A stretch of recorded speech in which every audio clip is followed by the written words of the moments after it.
Preview.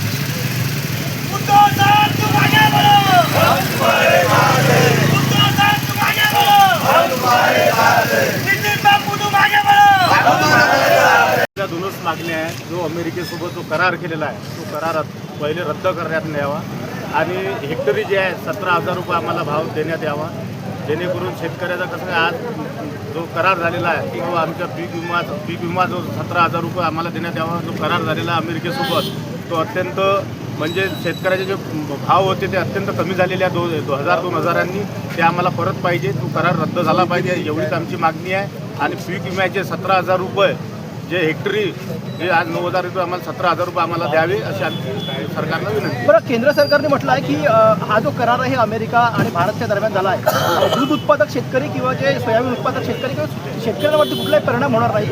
काही आम्ही particular जे विशेष जे पीक आहे त्या संदर्भात करार आहे. तुम्ही काय तुमचं काय ऑब्जेक्शन? तुम्हाला माहीत आहे का करार झालेला आहे की नाही? करार 100% झालेला आहे, पण असा झालेला नाही की आम्हाला तुम्ही लेखी तर द्या की असा करार झालेला आहे. असा करार कुठंच नाही. पूर्ण सरकारने जो करार आहे पूर्ण शेतकऱ्याच्या विरोधात केलेला आहे. म्हणून आमचं याच्यात निर्देशन आमचं चालू आहे. बरं, शासनाकडे आता तुमची नेमकी मागणी काय आहे? आमची नेमकी मागणी एकच आहे की जो अमेरिकेसोबत तुमचा करार झालेला तो त्वरित आताच्या आता रद्द करण्यात यावा आणि आमचे पीक विम्याचे हेक्टरी 17,000 रुपये आम्हाला देण्यात यावे.